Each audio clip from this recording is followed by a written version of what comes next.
the shopkeeper, the little old lady running that inn. You know, the drunk in the alley, or that little kid running around swinging a wooden sword. You've made the world, and you've thought and planned how the players move through it. Your world is not made of monsters, but made of people who have jobs and families and fears and wants and desires. This is episode 12 of my 20-part campaign mastery series, where we're going to talk about those people, the ones who aren't the heroes and they're not the villains, but they still make your world breathe. What do you do with all your flavor NPCs?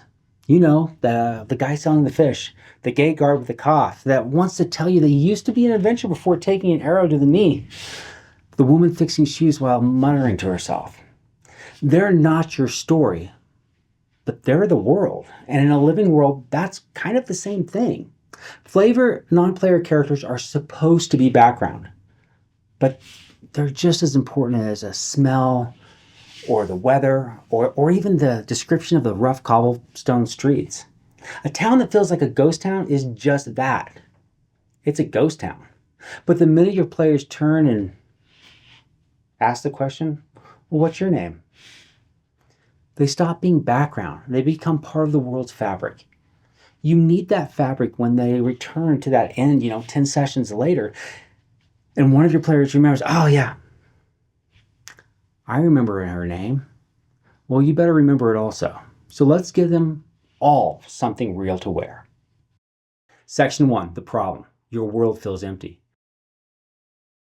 You've built the maps, you've made your villain, you've drawn your overlap, but when the players stop and ask, where's the local blacksmith is, because they've got a little coin in their pocket and they want their gear repaired, you scramble and say his name is Jim.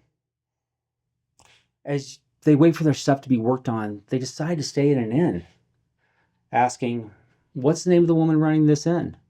And suddenly your immersion dies because you're not ready. So you throw out a name like Ralda, and she's nice. She looks tired, but maybe helpful. None of it lands because the non-player character doesn't do anything. She only exists for the players. And she only exists for the players' convenience. She's a vending machine. And now your world feels fake because if people don't matter, unless they're important, the world's not alive. It's staged. So we need to fix that. Section 2, the 6 personalities of flavor. This is not a system for your major non-player characters. They're going to get their own weave. You're going to draw a circle for them and you're going to answer those 6 questions. The ones that go, where are they from? What do they want? What threatens them? What are they connected to? Who are they? How are they changing? And what happens if they win or lose? Those 6 questions answer who this major non-player character is. This makes them now really matter and we can track their progress. But for everyone else, we need to manage their personalities because if you gave a shopkeep a stutter, that's important. Not the first time, but in keeping the illusion of immersion way in the future. You build 6 flavor personalities with this template. Each one is about how they behave when pressure's not on them. That's the key. These are what I call your resting people. There are 6. The first one is the gatekeeper. The gatekeeper is suspicious. He is guarding something, and he doesn't open it up very easily. The next one is the ally. They're warm, they're helpful, and they really want to please. Number 3 is the survivor. They're quiet, they're twitchy, they're tired, and they just want to get by. Number 4 is your power broker. They're polite, they're sharp, they're watching, but they always have some game going on. Number 5 is the zealot. They're intense, focused, they believe in something, and they won't shut up about it. And then finally, your 6th one is your wild card. And they're weird, scattered, playful, breaks the rhythm. These are your drunks, your kids, the people that just don't fit. These are flavor cores. They aren't classes or roles. They're social energy. Every random non-player character you play, pick one, then act accordingly. Now, your world doesn't just have faces. It has behavior. So now you've got your resting state. That's how your non-player characters are when nothing's going wrong. when life's just rolling along and they're staying in their lane. But the world doesn't stay calm. Sometimes, almost always, something happens, an argument, an accident, fires, ambush. And when it does, that resting state, it won't hold. They need to shift. And if you don't know how they shift, you'll end up guessing every single time. Section 3, the 3 states of pressure. Once things start to go sideways, you need to know how they handle it. And I'm not talking about how they fight in game terms. I'm talking about the gut reactions, the instinct. Some people fight. Then it's not necessarily with their fists or with weapons. It might be jumping into action, grabbing a bucket because the building's on fire, or throwing themselves into a cause, or becoming a leader. They get louder, they move faster, and they become more focused. While other people, they run. They see danger and they're already halfway out the door. They're probably going to shove some little old lady out of the way if it means getting clear. They'll avoid anything that feels like conflict. They'll back away.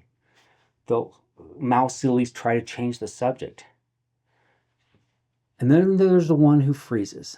The moment pressure hits, it's like you just pulled a plug and everything drains out. They shut down, they go quiet, they lock up. A building catches fire and they're on the floor, curled into a ball, unable to move. Every non-player character should have that second gear. Resting state is who they are when they're calm. The pressure state is when the walls are starting to close in. When you know both, they feel real because the pressure state is the flip side of the flavor.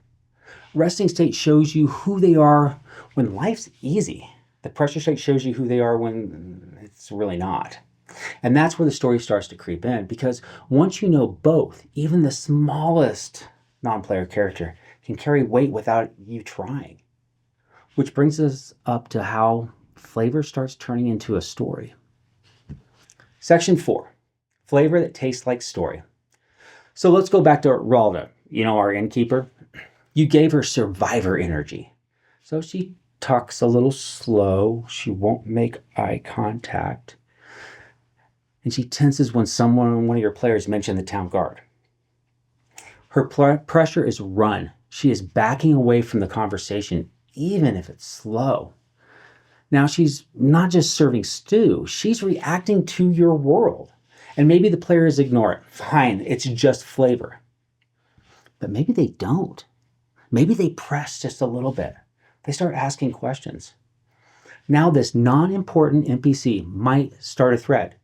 If she were important, we need to eventually give her a weave. But right now, she gets a role, a feel, something consistent that we can pull on maybe in the future. And if we ever need her again, she exists.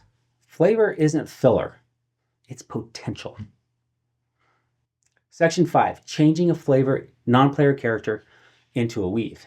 When players decide to dig into a flavor NPC, you don't have to force them into importance, but you can. And that's important.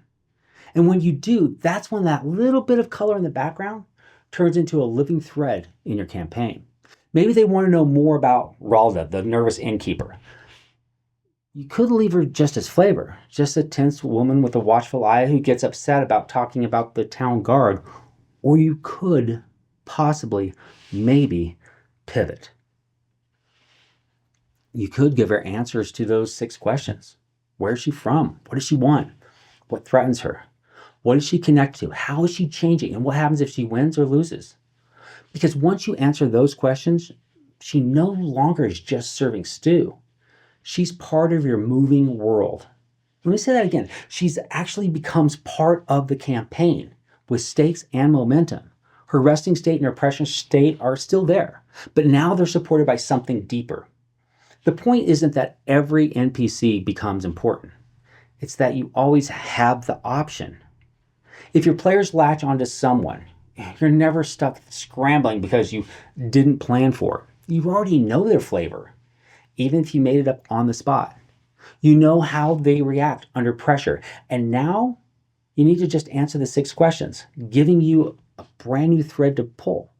The players feel it too. They'll see the world respond to their curiosity, and suddenly it's not just you pulling strings from on high.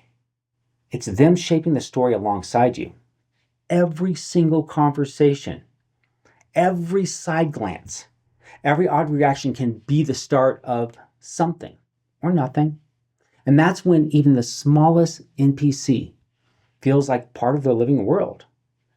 You stop thinking in terms of main characters and extras and start seeing every single thing as a potential doorway. You can open it or you can leave it shut, but it's always there. And that's the magic of flavor. It makes things taste better, and it can sit there for hours or even months before anyone touches it. But the second your players decide it's worth chasing, you've got to make a choice. And that choice is, should we move from flavor into something bigger? Section 6, the name is the tether.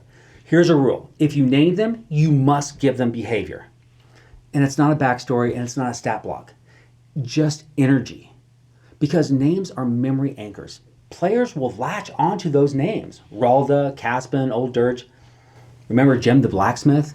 If they ask their name, they care about learning who these people are. And if they care, the NPC must reflect the world back at them with a personality and how they react to pressure. Even if it's something small, even if it's just a pause before answering or the way they look over their shoulder when they talk about the mayor. Behavior makes the name mean something. And now you've got a potential thread or tether.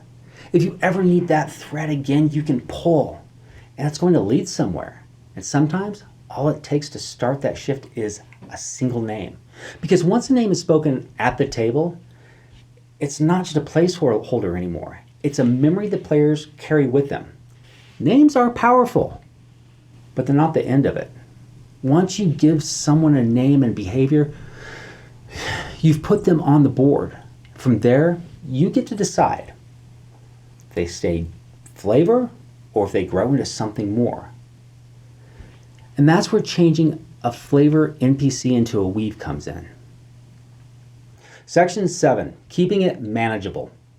You don't need a list of 200 random NPCs. You don't need to plan every shopkeeper or beggar. You just need 6 columns, 1 piece of paper. You want information that is easy to see. This is so you can use it later in future sessions. Every time you make someone up on the fly, put them down, write their names, something to distinguish where you found them, their job, are they male or female, their race, and how old they are. Then give them a personality: gatekeeper, ally, survivor, power broker, zealot, or wildcard. Then, how do they respond to pressure? Leave a small space and you can write a few little notes like, little quirks like, stutters, mousy, family relations, whatever. You'll be shocked how often players go back. How often just flavor becomes a breadcrumb trail. And now you have a map of your world's texture. You can even bias maybe a whole region. Make an entire village a bunch of zealot personalities and wildcards. Or maybe you do a mountain fortress, which is made up of all gatekeepers and power brokers. This creates tone for an area, making it so you don't have to plan very much. And that's the point. This isn't about drowning yourself in prep. It's about keeping it light, knowing just enough so when the players do poke at the edges, you're ready. This gives you all the texture of the world right in your hands. And all you have to do is let them bump into it. Which brings us back to why flavor matters in the first place. Conclusion. Flavor is pressure waiting to happen. You built a living world. It has the world wound, the slow burn, and every single place matters. Your players are vested and invested in the game and their characters. But what makes it feel real isn't always those big moments. It's what your players stumble across when they wander off the path. When they talk to the candlemaker, they ask the stable boy what is his name, or the decision to follow the nervous bartender out the back door instead of heading where you thought they might go. That's where your world proves itself, because you didn't script those moments. You didn't force them to happen. But the second your players choose to pay attention, You already have that thread in place. And if you don't, the scene will still work. It still tells them something about the world, and that's the beauty of flavor. It's pressure, just waiting for someone to notice. It doesn't demand attention, and it doesn't shout up and down going, oh, look at me, look at me. But if your players give it space, it's ready. And that's what keeps them leaning in, because they know even the smallest amount or the smallest moment might matter. And if you're getting something out of these videos, now is the time to like and subscribe. Share this with someone who needs to hear it. It's the easiest way to keep this series going and make sure other DMs find it. Every time you hit the button, it tells the algorithm, this content matters, just like a good non-player character does in your world. And that leads us straight into one of the most important tools you can use to make every choice at the table feel heavier: scarcity. The kind of scarcity that turns something ordinary into something vital. When a bucket of clean water is the difference between life or death. The only person who knows the shortcut is too injured to travel. The last candle in the room starts to flicker out. Scarcity makes every action carry weight. It forces players to decide what's worth protecting, what's worth risking, and what they're willing to lose. And when you layer that into the world you've already built, the pressure never lets up, because even the mundane can suddenly tip the scales. And that's what we're going to cover next. If you follow these threads far enough, you start to see the shape of what's underneath. The faces and names, the ticks and tells, they're not scattered at all. They're roots, and the roots always lead somewhere. Some twist down to the warm below, that hollow world beneath the stone where the air is warm and damp and the dark feels alive. And down there, in that black tangle of tunnels, the fluffy spawn wait. We press against the walls, and we listen for the footsteps. Your players won't see it at first. They'll think they're just meeting a shopkeeper or asking the wrong question to the wrong person. But the moment they tug on the wrong route, they'll feel the pull, and that pull always goes down. Some doors aren't meant to be opened. Some names aren't meant to be remembered. But in your world, every one of them is waiting in the warm below with a fluffy spawn. And they're waiting for someone to notice.